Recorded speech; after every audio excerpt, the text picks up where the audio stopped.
financer la presse indépendante. Bonjour et bonsoir à tous. Splan, représenté par j'ai bien dit ou pas? J'ai bien dit. Représenté par l'un de ses cofondateurs, Sylvain Ernaud, alors que Nora explique l'histoire du chronomètre. Et après, c'est pour moi. À vous de démerder. Il y a 2 micros sur scène. C'est indépendant ici. Je vais vous les partager. Allez, il vous reste pas beaucoup de temps là, allez-y. Il faut appuyer dessus. Il faut appuyer sur le bouton, oui. Ça marche. Super. Bonsoir. C'est un peu dur de passer après Gaza quand on vient d'un petit bled de la Drôme de 9000 habitants où il n'y a rien de dramatique comme ça. Mais bon, c'est pas grave.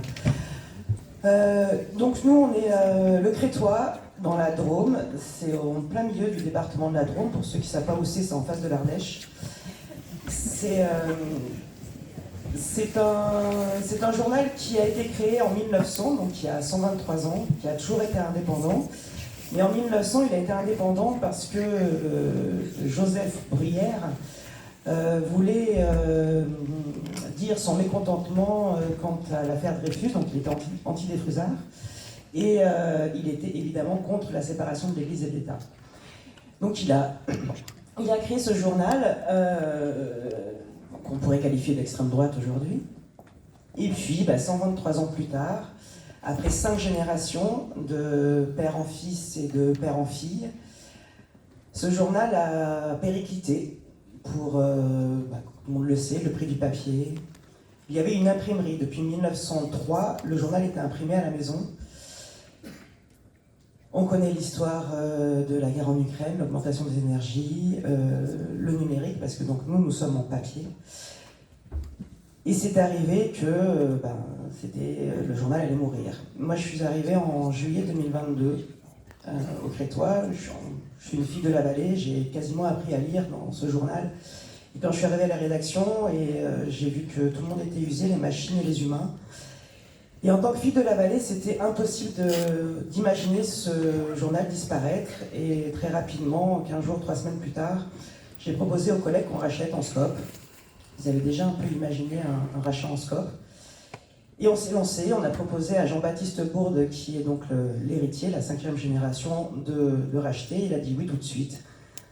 Et là, l'aventure est partie, donc il y a un an, un peu plus d'1 an. Et on a monté une entreprise, donc en scope, société coopérative, ouvrière de production, qui a permis tout un élan sur la vallée.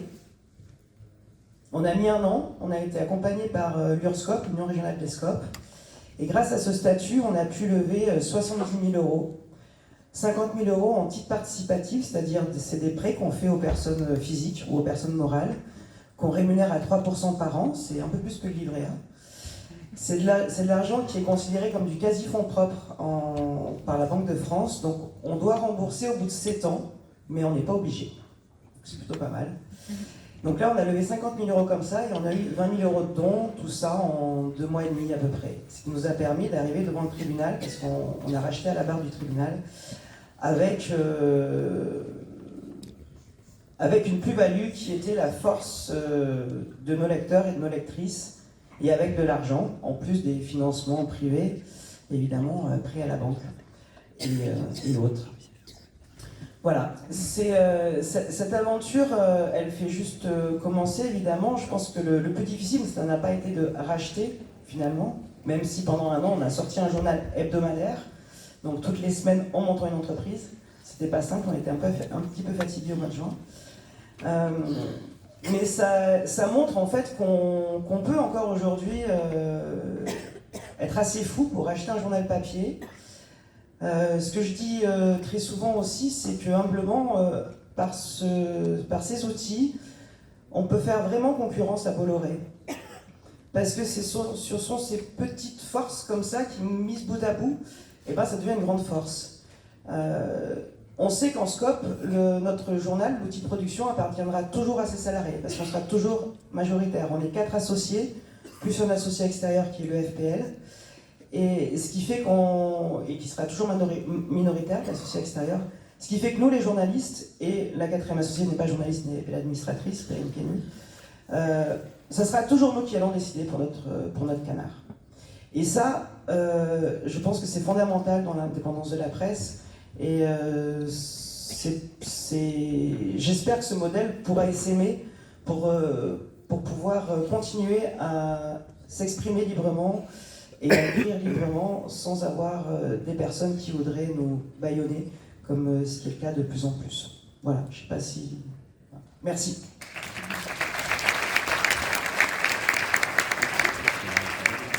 Personne suivante, s'il vous plaît. Bonjour à toutes et à tous, très heureux de représenter Spland.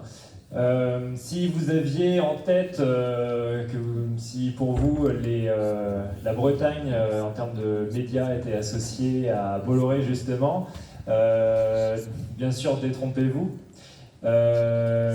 Inès Léraud, qui est au cœur du film Les Algues Vertes, sorti cet été sur les écrans, c'est le journalisme en Bretagne. Nicolas Legendre, qui vient de recevoir le prix Albert Londres du livre pour son livre Silence dans les champs, c'est le journalisme en Bretagne aujourd'hui.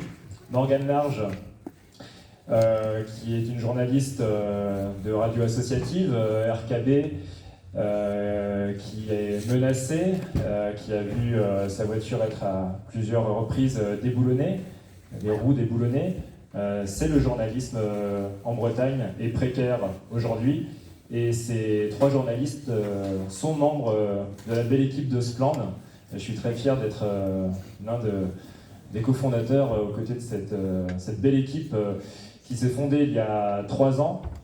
Maintenant, le temps est passé vite, et nous avons publié déjà 6 grandes enquêtes, puisque c'est le modèle de notre média, c'est de travailler sur le temps long, sur des sujets sensibles, en particulier sur le secteur agro-industriel, l'agriculture, les pollutions, et il y a beaucoup à faire, croyez-moi. Je suis sûr que vous n'en doutez pas. Ce média, il est financé essentiellement par le don des citoyens, financement participatif, avec à l'idée de toucher un maximum de personnes, et donc de mettre nos articles en libre accès, à la fois sur notre site, mais surtout chez les médias partenaires. Comme Disclose finalement, qui est aussi notre parrain et notre modèle. Et avant Disclose, ça n'existait pas trop en France. Nous avons des relations de partenariat, et donc une multi-publication sur plein de supports. On peut citer France 3 Bretagne, Mediapart, Reporter, Basta pour les médias partenaires les plus fidèles, pour diffuser et avoir de l'impact.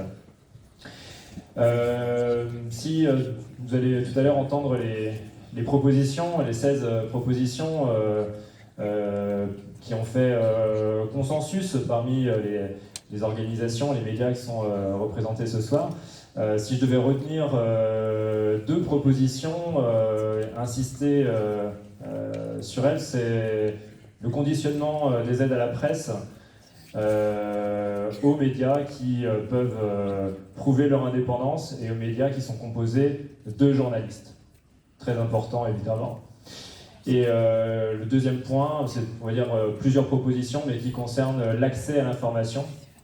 Comme je vous le disais, Morgane a subi des intimidations graves, physiques.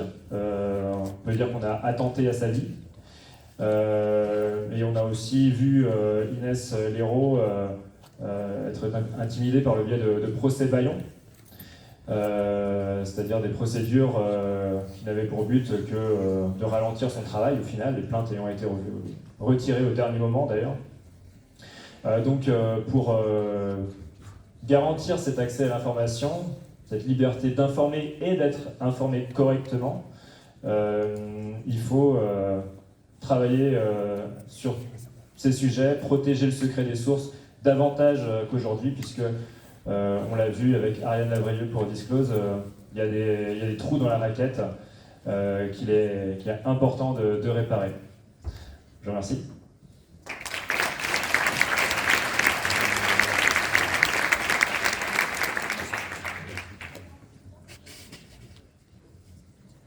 enfin, ça m'a juste fait penser à une petite chose que tu disais. Vu que je pense qu'on n'est pas beaucoup de gens. Alors, je vais faire la méchante. Je suis désolée, mais en fait, il faut vraiment que chacun ait un tour de parole. Sinon, il y a des gens qui vont pas du tout parler. Je suis vraiment navrée. Désolée. Bonsoir à toutes et tous. Je suis ravie d'être là ce soir pour vous parler de la Déferlante. Donc, la Déferlante, c'est une revue, au début, qui est une revue trimestrielle qui documente les luttes féministes et LGBT actuelles et qui parle aussi du genre. Et c'est aujourd'hui également une newsletter qui est envoyée toutes les 2 semaines et une maison d'édition, puisqu'on a sorti 2 livres cette année. Donc pour vous parler de la Déferlante, au début, c'est un tout jeune média, nous on a 3 ans également, et il était sûr, au début on est 4 femmes à l'origine de cette revue, et on était sûr d'une chose au début, c'est qu'on voulait que la Déferlante soit sans publicité et soit indépendante, et donc il a fallu évidemment questionner quel modèle économique on voulait mettre en place. On a, avant même le premier numéro de la revue qui est sorti en mars 2021, fait une campagne de pré-vente qui a très bien marché et qui nous a permis de partir avec ce trésor de guerre de la presse indépendante que sont les abonnés. Et nous sommes partis avec 1500 abonnés. Je dis ça parce que c'est vraiment très important pour nous d'avoir des personnes qui nous soutiennent au long cours et qui nous permettent concrètement, quand on fait en plus une revue papier qui coûte cher à faire, d'avoir la trésorerie, parce que c'est un truc dont il faut parler sur les médias indépendants, c'est que parfois il faut de la trésor pour fabriquer une information, et d'avoir cette trésorerie-là. Donc merci à nos abonnés qui nous permettent de faire ça. Et on est parti donc au début de l'année 2021 avec assez de quoi faire quelques numéros. Au printemps dernier, on a décidé d'ouvrir le capital de notre média, de la Déferlante. Et là aussi, on s'est questionné sur ce qu'on avait envie de faire.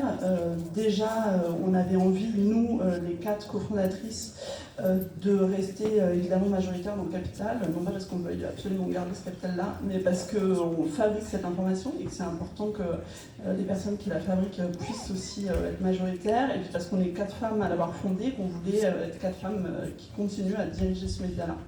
Il n'y en a pas beaucoup non plus en France. Et voilà, donc on s'est interrogé sur la façon dont il fallait faire cette levée de fonds, ce tour de table-là.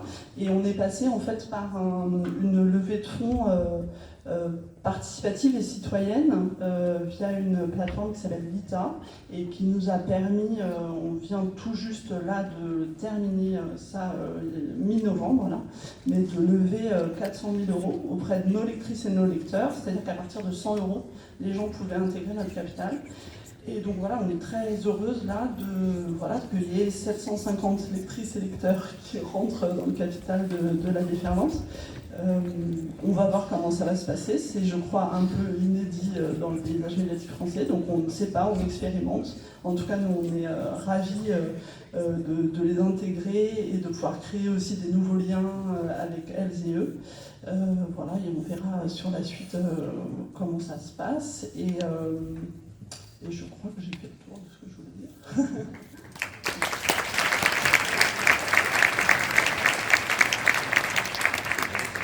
Bonsoir, donc moi c'est Mathieu Mollard de Street Press. On m'a dit qu'il faut parler d'argent, il faut dire pourquoi on a besoin de sous. Alors je vais dire pourquoi on a besoin de sous. Mais pour ça je vais revenir à la création de Street Press. Il y a 14 ans, Joe qui est assis là derrière la régie, c'est lui qui fait le live vidéo de cette régie. Il a créé Street Press et il n'avait pas beaucoup d'argent justement pour créer Street Press. Et donc, il a récolté quelques milliers d'euros en allant voir des potes, la famille, mais ça suffit pas pour faire un média. Et puis il allait voir une banque en disant j'ai un super projet, je vais créer un média. Les banquiers ont répondu non. Et il s'est dit bon tant pis, il est retourné voir une autre banque et il dit en fait j'ai un super projet, c'est refaire ma cuisine. Il a fait un crédit à la consommation, c'est une histoire vraie, hein. Il a fait un crédit à la consommation pour une cuisine qu'il n'avait même pas. Et donc à partir de là, ça a fait quelques milliers d'euros de plus, mais ça vous donne une idée des échelles de budget avec lesquelles Street Press se sont créés. Au début, des gens qui se payent pas, une toute petite équipe de 2-3 personnes. Et puis une obsession, il faut être à l'équilibre. Parce que perdre de l'argent, c'est un luxe. C'est un luxe de riche de perdre de l'argent. Le déficit, c'est quand on a des thunes. Les gens, Bernard Tapie, quand il dit à un moment « Oh là là, je dois 100 millions, 200 millions, 300 millions », mais moi je ne devrais jamais cette somme-là parce qu'on me la confiera jamais. Donc en fait, à Street Press, Joe, il a eu une obsession depuis la création de ce média, c'est comment faire pour faire vivre ce média. Et ben donc il a fait des live streams. Et c'est pour ça qu'on a des régies et qu'on est capable de faire des live streams parce qu'il fallait rentrer de l'argent.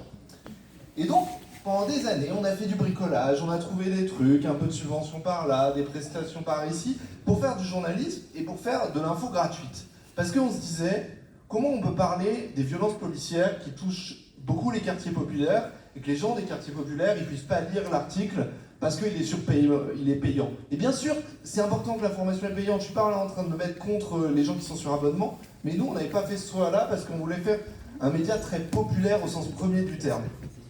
Et puis, il y a 4 ans, on avait un espèce de plafond de verre, on n'arrivait plus à gagner plus d'argent parce qu'on passait beaucoup de temps à bricoler pour rentrer des sous, et ça bouffait du temps qu'on n'avait plus pour faire de l'information. Donc ce bricolage-là, il atteignait ses limites, et on voyait un petit déclin des finances, et justement on se disait merde, là on n'est plus à l'équilibre, on va perdre de l'argent, et si on perd de l'argent, ça veut dire qu'on va virer des gens, parce qu'on ne pourra plus les payer.